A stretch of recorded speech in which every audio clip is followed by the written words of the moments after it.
Certains de nos camarades ont vu ça. Il a fondu dans le groupe de policiers de et il a fait un rapport que l'arme était perdue. Et ils ont fait une communication pour déclarer la perte de l'arme.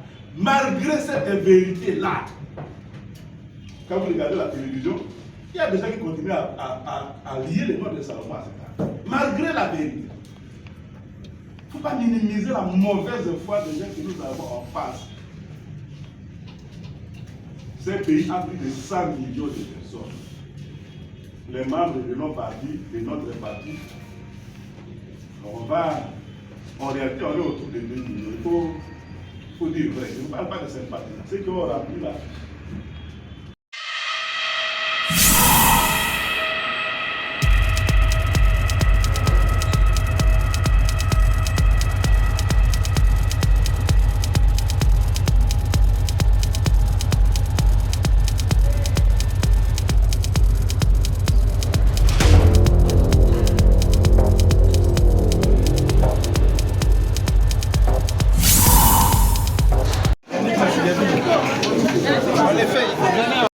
Sinon, pour le parti, c'est aussi un moment de réflexion.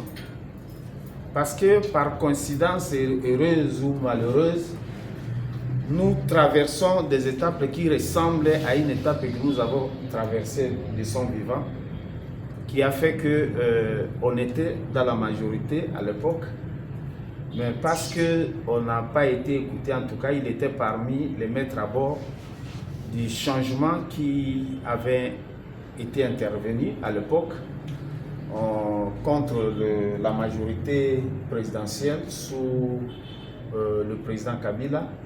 On créa justement le G7. Il me semble que nous nous retrouvons presque dans la même solution, dans la même situation aujourd'hui, par le fait que nous étions à l'Union sacrée, pour des raisons que même les mineurs connaissent.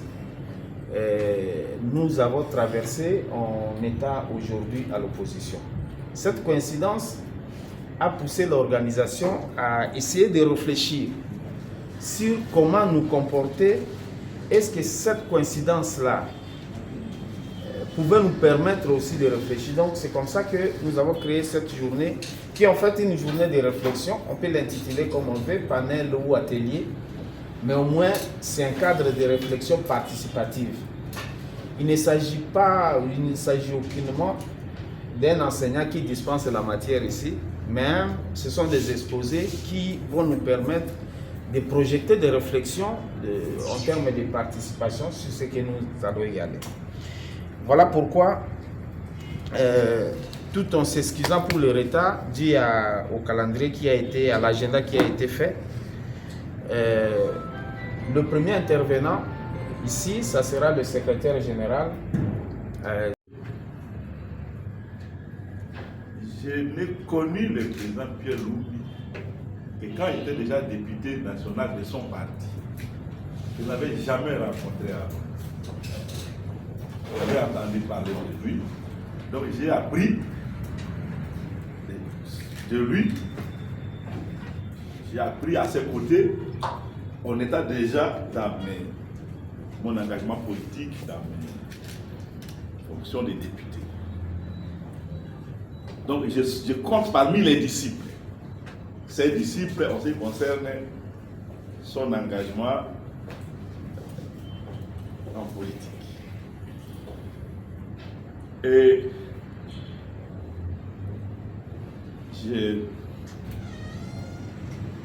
j'ai 3 raisons de me satisfaire, de considérer que je compte probablement parmi ces bons disciples. Donc je peux témoigner. Ce que je vais faire, ce n'est pas un exposé magistral, je ne suis pas pour. Même quand j'étais dans les organisations de la société civile, j'ai toujours considéré que la meilleure formation, c'est le partage. Parce que chacun de nous a quelque chose que l'autre n'a pas. Pourquoi je dis que je peux compter parmi les bons disciples? J'ai 3 raisons de les dire. La dernière, c'est un témoignage du dimanche dernier de l'honorable Kashoba. Et les deux autres raisons, je les tiens du maître lui-même. Un jour, pendant que nous travaillions, pendant qu'il était déjà dans mes fonctions de secrétaire exécutif national, c'est comme ça qu'on appelait les secrétaires généraux dans les MSR, à partir de 2011. Les MSR avant avaient aussi un secrétaire général, après on a changé les qualificatifs. Un jour, il m'a dit ceci. Dieu donné. Tu sais que tu es quelqu'un de bien. Là, moi, je dis peut-être. Non, il dit non, c'est pas peut-être, c'est vrai. Il dit bon, j'ai déjà entendu quelqu'un me dire quelque chose comme ça, mais bon, ne fais pas trop attention à ça. Il dit non, c'est vrai, tu es vraiment quelqu'un de bien. Tu sais pourquoi? Je te dis ça, je dis non.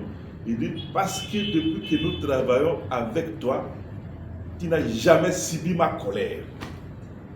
Je ne me suis jamais fâché contre toi. Alors moi je dis président, il vous arrive aussi de vous mettre en colère. Il a dit mais renseigne-toi. Pose des questions à tes amis, ceux qui travaillent avec moi là-bas au CNS, et ainsi de suite. Drôle d'appréciation. Hein? Donc pour lui, le fait que je n'ai pas subi sa colère signifiait que j'avais quand même quelque chose, en quelque sorte, qui me faisait ressembler à lui. Je vais sauter le deuxième témoignage qui risque d'être narcissique. Je prends le dernier, que j'ai eu aussi le dimanche dernier. Dimanche dernier, nous sommes aujourd'hui mardi. C'est ça, c'est vrai. C'était le 11 juin 2023. J'ai cherché à rencontrer le président Denis Kashoba. Il est député national, il est président du groupe parlementaire AMK Ali à l'Assemblée nationale. Et nous avions à échanger. Il m'a appelé quelque part. Et quand d'abord je l'ai manqué le matin, il était à l'église. Quand je me rendais à cet endroit-là, je l'ai appelé en chemin. Il dit non, il avait déjà changé d'endroit parce qu'on l'a invité quelque part dans un restaurant avec l'honorable Moukassa. Moi, je lui ai dit, je tiens à vous rencontrer. Et je suis allé à sa rencontre. Nous avons échangé un peu sur nos préoccupations politiques. Après, il m'a posé la question, ça va? Moi, je lui ai dit, oui, ça va. Ils sont très durs. Vous avez donné un exemple Il me dit, bon, des Américains. ce qui m'étonne en toi, c'est que malgré ce que nous vivons et ce que nous subissons, tu restes calme, serein, optimiste. Mais c'est quand même bizarre. J'ai dit non, on a besoin de ça. Si on se laisse abattre, on offre une victoire facile à nos adversaires. Parce que notre maître nous avait dit le courage, on en a besoin dans ce que nous faisons. Le courage, ce n'est pas l'absence de la peur. Ce n'est pas qu'on manque de peur. On a aussi peur. Mais le courage tient non pas à l'absence de cette peur-là, à l'absence de la peur, mais ça tient à la capacité de faire face à la peur et de vaincre la peur, de dépasser la peur. Il y a des événements, il y a des circonstances, il y a des menaces qui peuvent être source de peur. Mais le courage veut dire dépasser la peur, vaincre la peur, aller au-delà de la peur. En quelque sorte, mettre la peur entre parenthèses et continuer son chemin. Alors, du maître, qu'est-ce que je peux partager avec vous, que j'aurais appris? C'est d'abord, si aujourd'hui les gens disent de Pierre-Loup Dupuis à son âme que c'était un stratège, c'était quelqu'un comme ça, on donne des qualités, c'est en fait, en réalité, on peut dire que c'était quelqu'un d'un peu spécial. C'était quelqu'un de spécial. Être quelqu'un de spécial, ça veut dire, en fait, avoir une certaine vision du monde. Une certaine originalité dans sa façon de regarder les mêmes réalités que les autres regardent. C'est comme si c'est quelqu'un avec qui on pouvait regarder la même réalité, mais dans cette réalité, lui voyait des choses que les autres ne voyaient pas. Lui voyait souvent des choses que nous ne voyions pas. De sorte que il pouvait faire parler tout le monde. Et il aimait faire parler tout le monde dans la réunion. Il avait une grande capacité d'écoute. Dans une réunion, il vous laisse parler. Tout le monde qui veut parler va s'exprimer. Mais vous êtes une multitude à vous exprimer. Dans une réunion du bureau politique élargie aux députés nationaux, aux sénateurs, vous êtes nombreux dans la salle. Et vous vous exprimez. Tous ceux qui veulent bien s'exprimer. Et après, quand lui prend la parole, il finit, il peut reprendre, il peut résumer, il peut accorder, comment dirais-je, une appréciation positive à ce qui a été dit et entendu, mais il ajoutera toujours quelque chose à laquelle personne n'a pensé dans la salle. C'était souvent le cas. Donc il y avait une forme, une certaine originalité, une certaine particularité à sa façon de regarder les mêmes réalités que nous regardions. Il avait une certaine facilité, il avait une certaine particularité, oui, à regarder le monde et à penser des solutions. Un jour, nous avons réussi ici un groupe de députés du Parti socialiste belge et communiste. Lorsque Dieu nous a installés dans ce bâtiment, on disait que c'est notre siège national du parti. C'était quand même un cas unique en 2012. Et jusqu'aujourd'hui, ça reste toujours un cas unique. Ça veut dire, on peut dire que lui voyait des choses, il voyait plus loin que nous, il voyait des choses que d'autres ne voient pas facilement. Alors, de ce qu'il voyait s'extériorisait à travers les leaderships qu'il exerçait sur notre organisation. Et de ces leaderships, je peux évoquer, échanger avec vous sur 3 aspects. Le premier touche à la compétence. Le premier aspect. Le deuxième aspect touche à l'humilité. Et le troisième aspect touche à ce que je pourrais appeler la proximité, la convivialité, la confraternité. Je vais me limiter à quelques anecdotes autour de ces 3 aspects-là. En fait,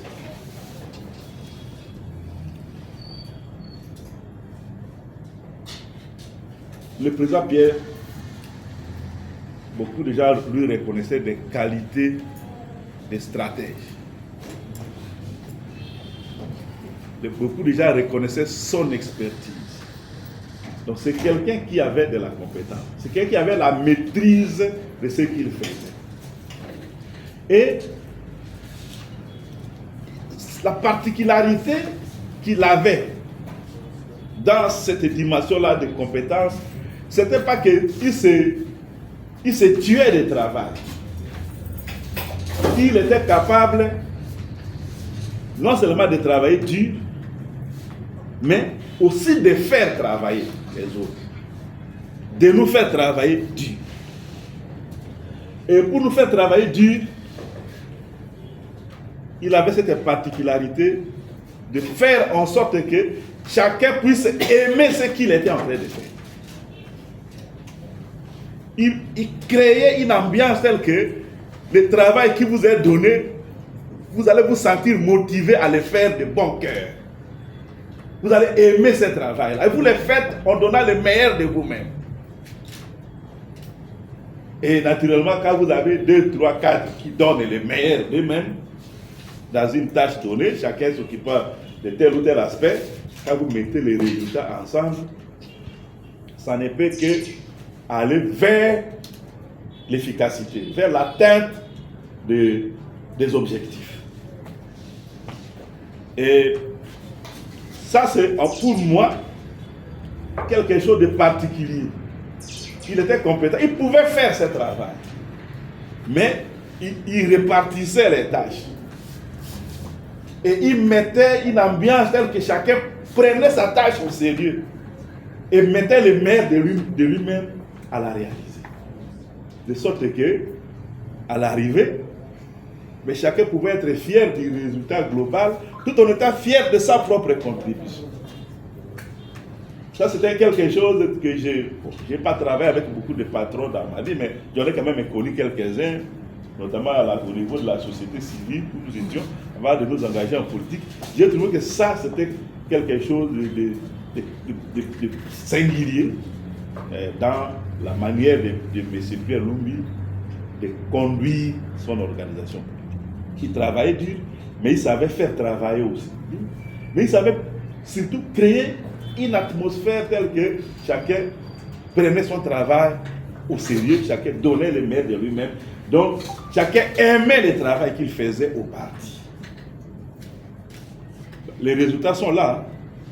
Dans l'histoire de la Troisième République, le parti de Pierre Lumbi était un des rares dont les résultats augmentaient d'une élection à l'autre. Le nombre d'élus augmentait. Il y en a qui ont eu beaucoup.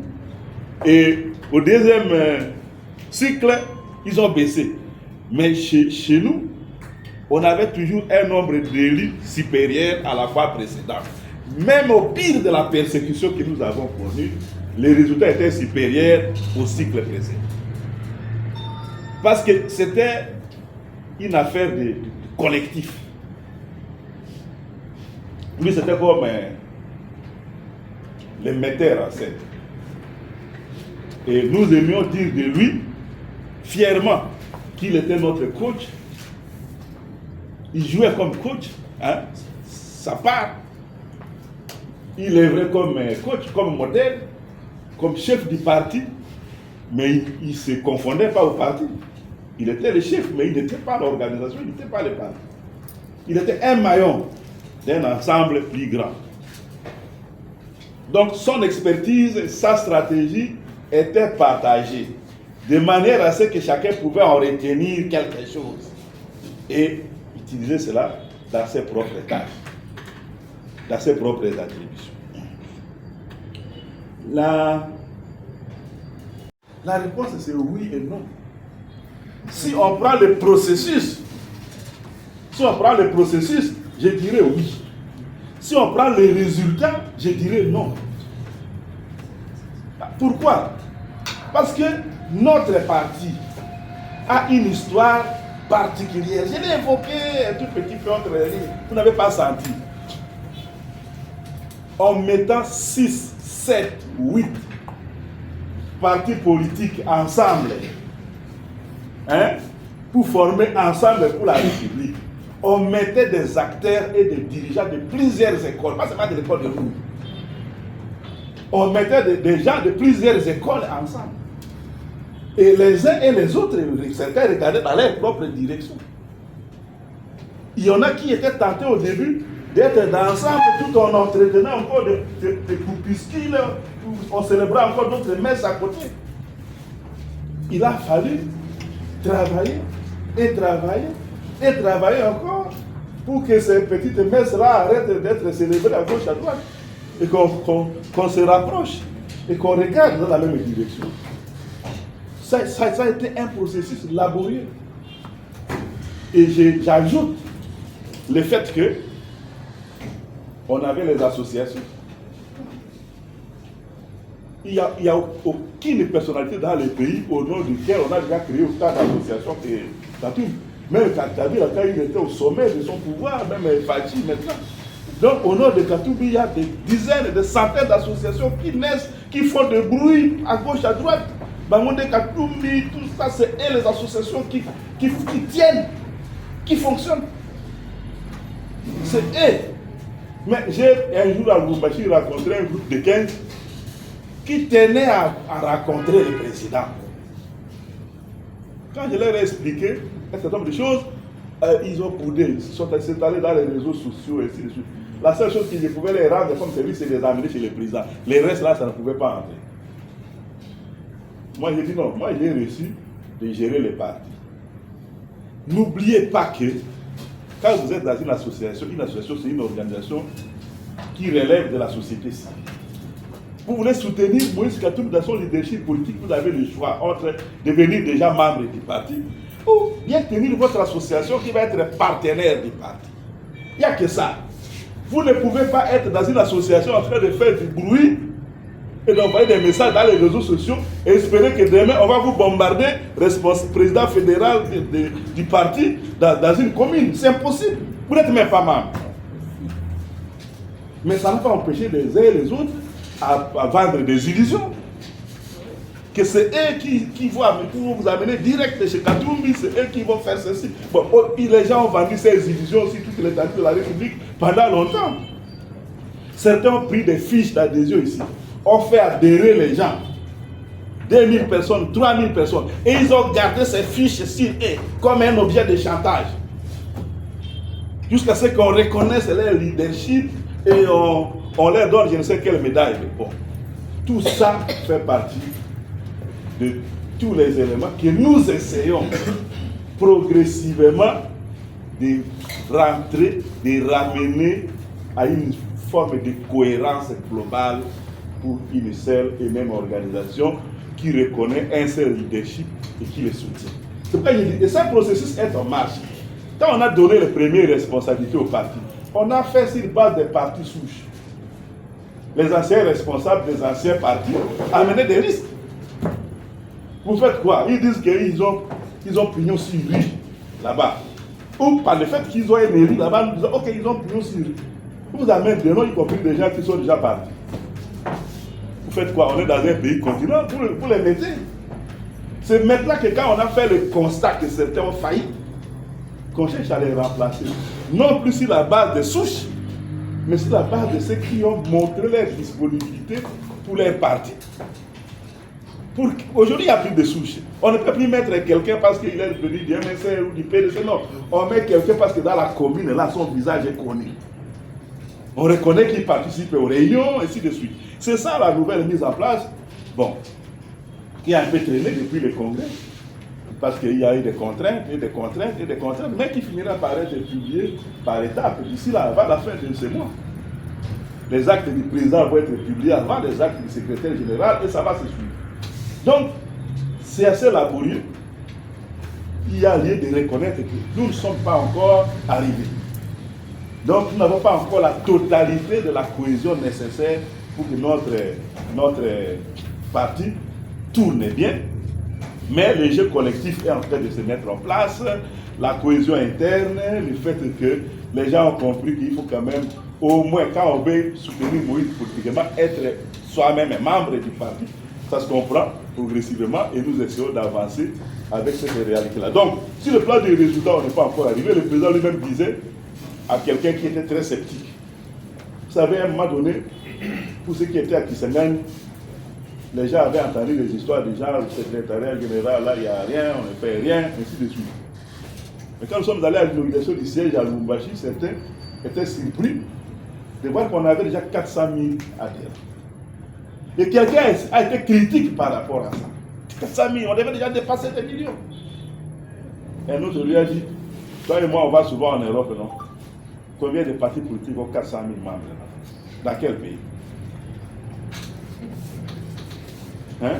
C'est parfois des choses comme ça. Quelqu'un qui voit toujours les côtés vides divers, ça existe dans notre part. Mais les côtés là où c'est peu pourvu, il ne voit pas. Mais on avance. Un jour, le président dira, même si aujourd'hui notre parti tourne à 20, 25, voire 30% de son potentiel et de ses capacités réelles, on est déjà de loin les meilleurs dans cette vie. Et ça, on doit construire avec ça, avancer avec ça. Donc, on n'est pas encore arrivé, reconnaissons-le, il y a encore beaucoup de pesanteurs, beaucoup de faiblesses, mais ça ne peut bien marcher que si chacun se soucie d'abord de ses droits. Souvent, quand vous les jeunes, vous venez nous voir,